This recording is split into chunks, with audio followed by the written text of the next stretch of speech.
এখানে আমাকে কি বলেছে যে আর এর মানটা দিয়ে দিয়েছে, কিন্তু আর হচ্ছে এ আর এ বি এর সমষ্টি, কিন্তু এ আর বি এর মানটা দেয়নি, আর এর মানটা দিয়ে দিয়েছে। তাহলে আমাকে যদি বলতে বলে যে এ ভেক্টরটার মান কত আর বি ভেক্টরটার মান কত, অবশ্যই ভেক্টর চিহ্নগুলো দিতে হবে, এটা ভেক্টর চিহ্নগুলো দেওয়া হয় না। এ ভেক্টর আর বি ভেক্টরের মান কত, তো কী করে আমি বার করবো, সেইটাকে বলা হয় ভেক্টর বিভাজন। এই পাঠটার নাম আমাদের ভেক্টর বিভাজন।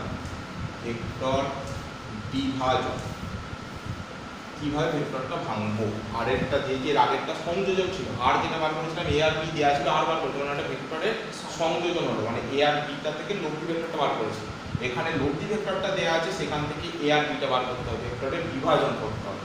তাহলে আর ভেক্টরটার সঙ্গে এ ভেক্টরটা আলফা কোণ করে আছে, আর আর ভেক্টরটার সঙ্গে বি ভেক্টরটা বিটা কোণ করে আছে। তাহলে এই কোণটা কত, এই কোণটার এই কোণটা তো সমান, এটা যদি আলফা প্লাস বিটা হয়, এটাও কি হবে আলফা প্লাস বিটা, হ্যাঁ তাই তো অনুরূপ কোণ। তাহলে এইটা কত হবে, এটা হচ্ছে 180 degree minus alpha plus beta, এই কোণটা হয়ে যাবে 180 degree minus alpha plus beta, এইদিকে কোণটা। আর এই কোণটা কত হবে, এই কোণটা, এইটা যদি বিটা হয় একান্তর কোণ, এই কোণটা হবে বিটা। এখানে আমরা লাগাবো ল্যামিস থিওরেম। ল্যামির একটা থিওরি আছে, ল্যামিস theorem.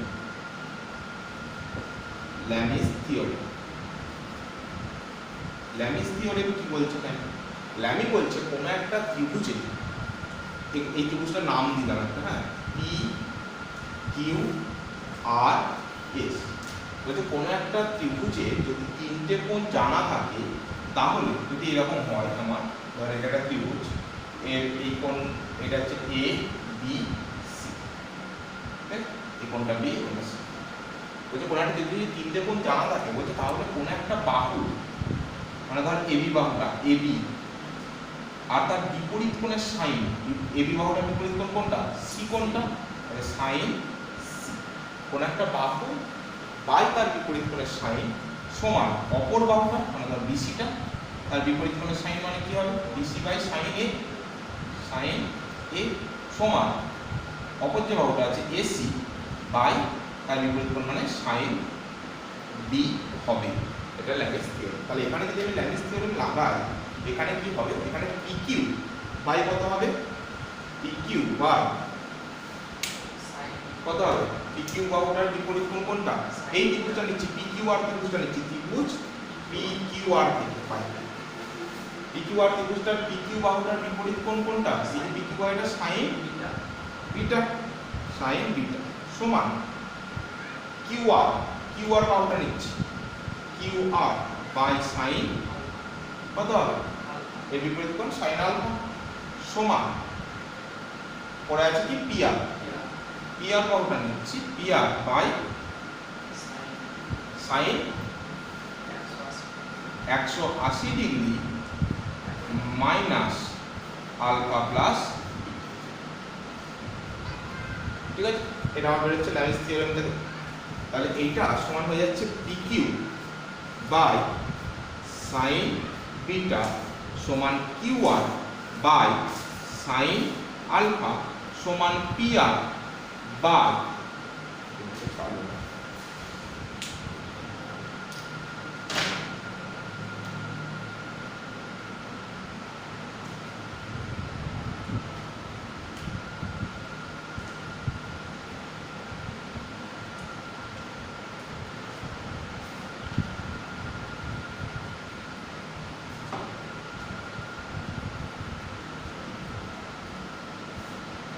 PR by sine 180 degree minus alpha plus beta সমান সাইন আলফা প্লাস বিটা, ঠিক আছে।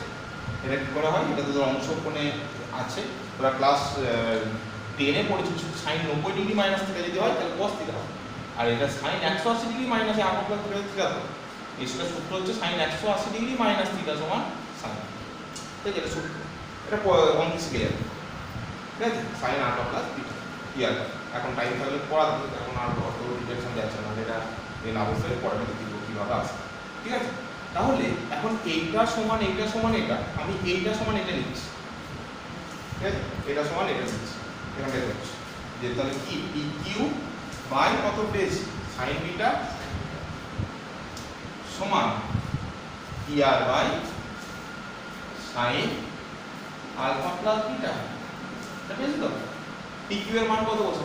পি কিউ এর মান কত? শুধু এ না, মানে এ ভেক্টর তার মড বা শুধু এ লিখতে পারি, এটা এ ভেক্টর তার মড লিখতে পারি মানটা শুধু এই বাহুটার মানটা মানে ভেক্টরের মানটা বোঝায়, বাহুটা ভেক্টরটা মানে পি কিউটা।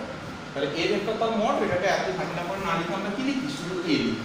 তাহলে এ বাই সাইন বিটা সমান, তাহলে পি আর সমান কত হবে বলতো? পি আর সমান এই বাহুটার মানটা কত? মড অফ আর ভেক্টর অথবা শুধু আর, তাহলে R sine alpha plus beta. তাহলে এ সমান কত হয়ে গেল? আর sine beta by sine alpha plus beta. তাহলে এ ভেক্টরটা বেরিয়ে গেল, এ ভেক্টরের মানটা বেরিয়ে গেল। ঠিক আছে,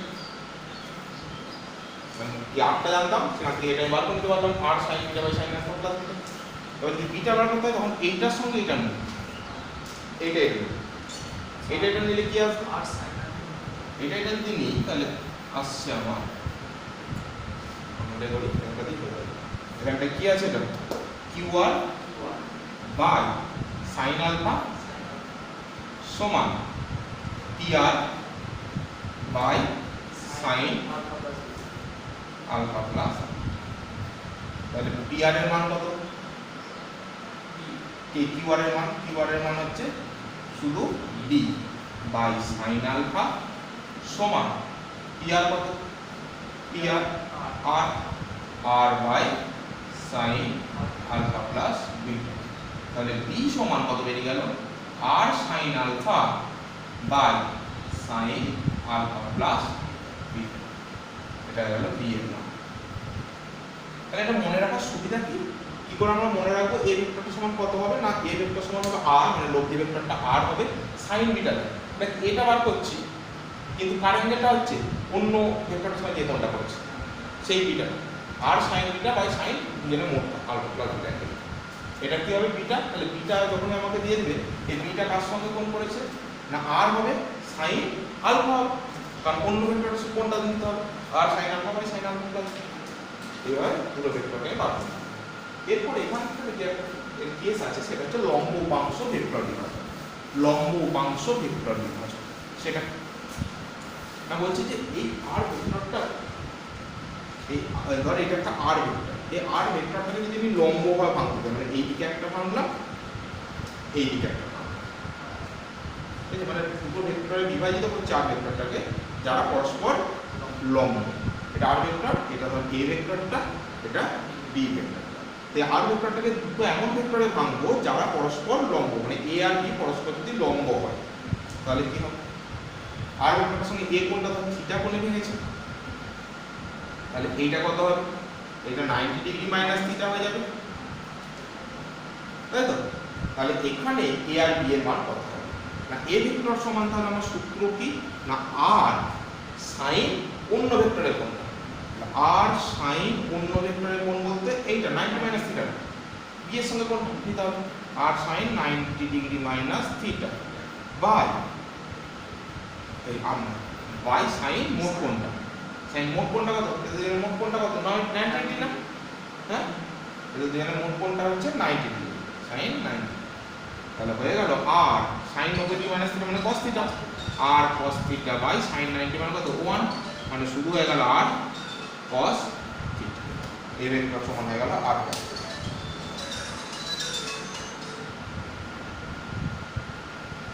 এই ভেক্টর সমান হয়ে গেল আর cos থিটা। একইভাবে তাহলে বি ভেক্টরটা কত বেরোবে না, বি ভেক্টর সমান যেটা বেরোবে সেটা হচ্ছে কি, আর সাইন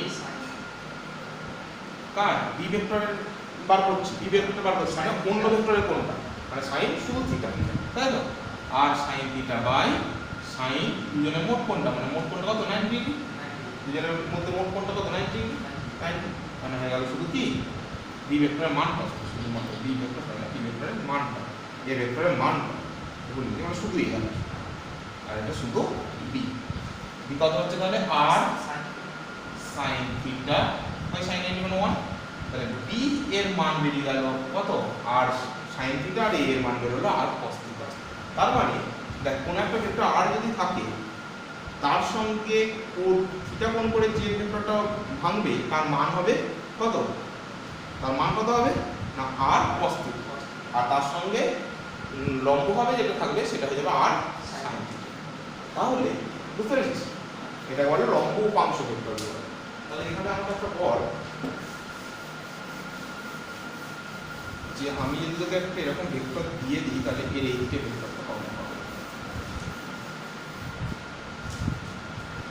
আমি একটা ভেক্টর দিচ্ছি এই বরাবর, এই ভেক্টরটার ধর আর ভেক্টর, তাহলে এই বরাবর কত ভেক্টর কাজ করবে, এই বরাবর কত ভেক্টর কাজ করবে, যদি আর ভেক্টর হয় না তার মানটা এবার আটটা কাজ করছে, তাহলে এই দিকে কত কাজ করবে, এদিকে হয়ে যাবে এর যদি থিটা অ্যাঙ্গেল হয় এদিকে হবে আর cos থিটা কাজ করবে, আর এদিকে কাজ করবে কত আর যেদিকের সঙ্গে অ্যাঙ্গেল করবে সেদিকে cos উপাংশটা, এটা যদি আমি এ ধরি তাহলে এ সমান আর cos থিটা, আর যদি আমি বি ধরি তাহলে বি সমান 4। আর কোনো একটা ভেক্টর যদি দেওয়া থাকে ভেক্টরের মান তার সঙ্গে থিটা অ্যাঙ্গেল করে আর cos থিটা কাজ করবে, তার সঙ্গে লম্ব হবে আর sin থিটা কাজ করবে। এটাকে বলে লম্ব উপাংশ ভেক্টর বিভাজন। ঠিক আছে,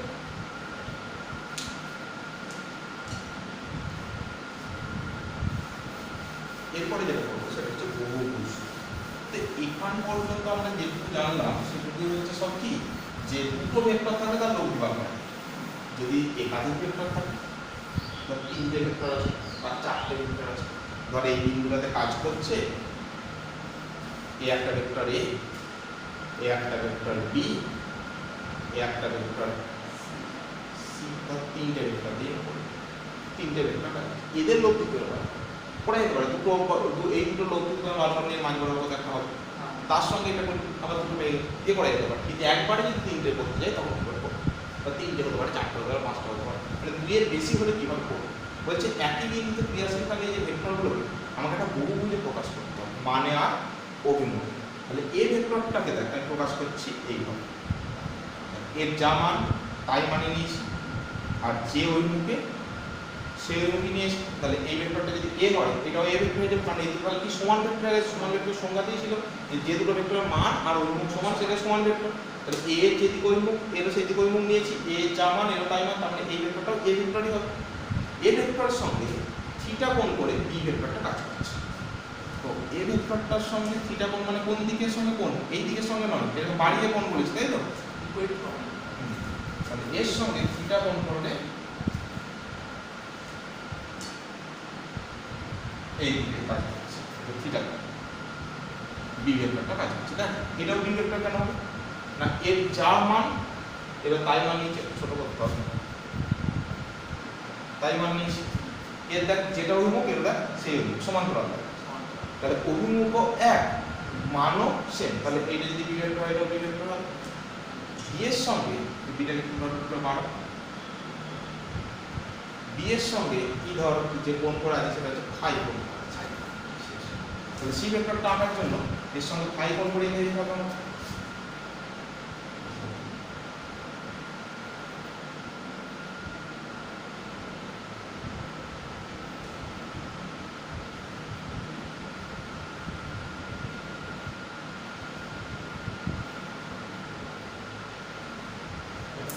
এর সঙ্গে ফাই কোণ করে, এর সঙ্গে ফাই কোণ করে এদিকে কাজ করছে। দেখ দুই অভিমুখ কি হয় না সেম হয়ে গেছে, আঁকার জন্য আমার একটু কম বেশি হতে পারে আঁকাটা, দুই অভিমুখ সমান তো হয়ে গেছে, আর এর যা মান এরও তাই মান। তাহলে এটা কি ভেক্টর হয়ে গেল সি দিয়ে, তাহলে প্রথম থেকে আমার যটা ভেক্টর ছিল শেষ হয়ে গেছে। তারপরে এই ফার্স্ট পয়েন্টের লাস্ট পয়েন্টটা যোগ করব।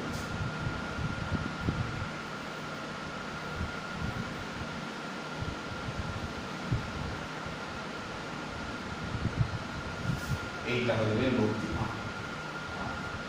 আর তাহলে এদের সবার লব্ধি এটা সমান ভেক্টর, এই পয়েন্টটা টেকে দিলে লব্ধিটা পেয়ে যাবে। তাহলে লব্ধি ভেক্টরের তাহলে এই যে সূত্রটা এটা হচ্ছে বহুভুজ সূত্র, যে আমি লব্ধিটা বার করলাম। তাহলে সূত্র কি হবে, দেখ এখানে 3টে ভেক্টর ছিল, মানে এই যে বহুভুজটা কটা বাহু বিশিষ্ট, একটা দুটো তিনটে চারটে, মানে এখানে যটা ছিল তার থেকে একটা বেশি। এখানে যদি আমি 5টা নিই তাহলে ওখানে 5টা বসানোর পর লব্ধিটার জন্য একটা তোমার 6টা বাহু আছে। তাহলে এখানে সংজ্ঞাটা হবে বহুভুজ সূত্রের যে বহুভুজ সূত্র, এটা আমরা যেটা বলছি বহুভুজ সূত্র।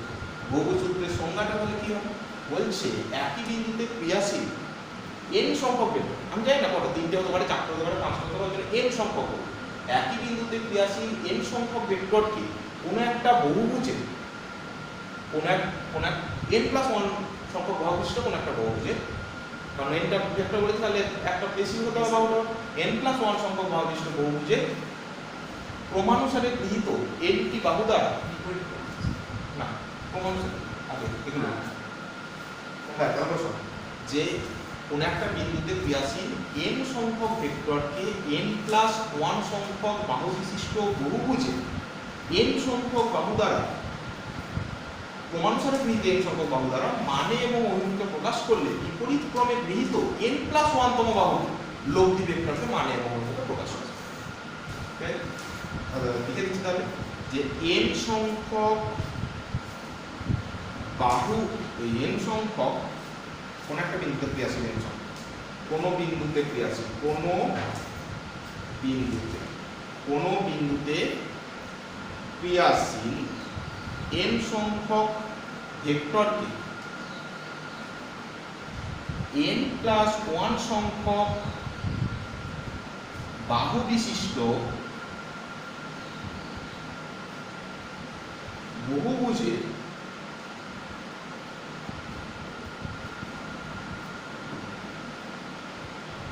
ক্রমানুসারে গৃহীত nটি বাহু দ্বারা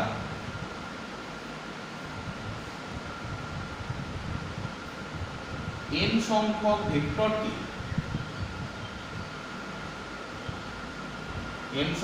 ভেক্টরকে মানে এবং অভিমুখে প্রকাশ করলে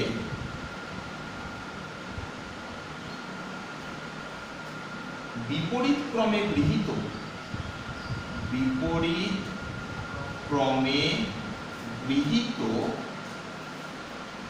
n+1 তম বাহুটি লব্ধি ভেক্টরকে মানে এবং অভিমুখে প্রকাশ করবে, মানে এবং অভিমুখে প্রকাশ করবে।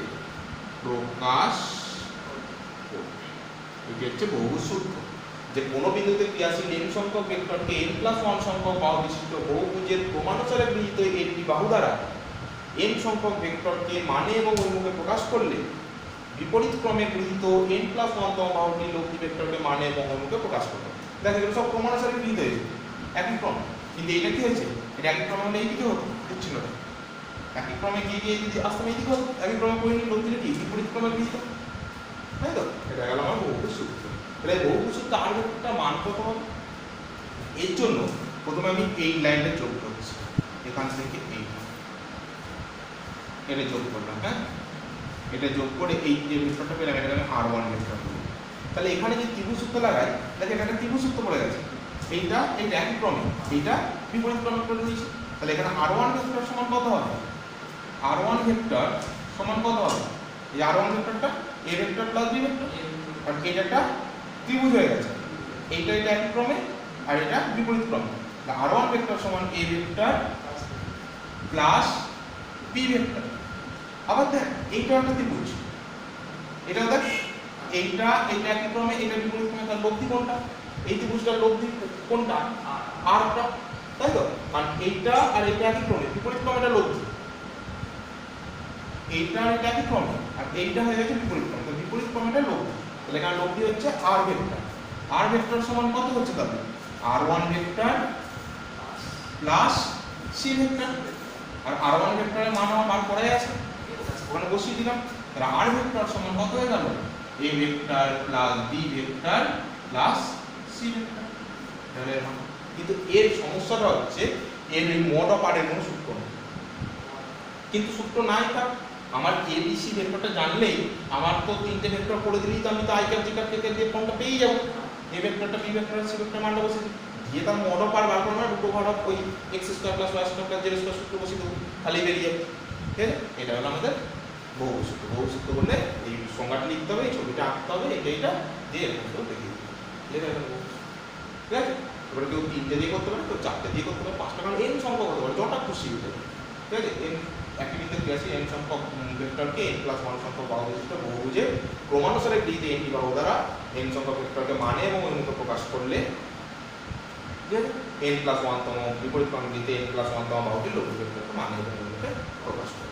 এটা হলো বহুভুজ সূত্র। ওকে, তাহলে আজকে যেটা হলো আমাদের কি না ক্রস গুণ হয়েছে, তাই তো? আর যেটা হলো সেটা হচ্ছে ভেক্টর বিভাজন, লম্ব উপাংশ ভেক্টর বিভাজন আর বহুভুজ সূত্র। আর 2-3টে জিনিস থিওরি আছে, তারপরে এই চ্যাপ্টারটা গোটাটাই অঙ্ক বেসিস, তারপরে কিন্তু অঙ্ক করবো, আর একদিন থিওরিটা করতে হবে আমাকে, তারপরে টোটাল অঙ্ক, অঙ্কগুলোই করবি এই দুইটা।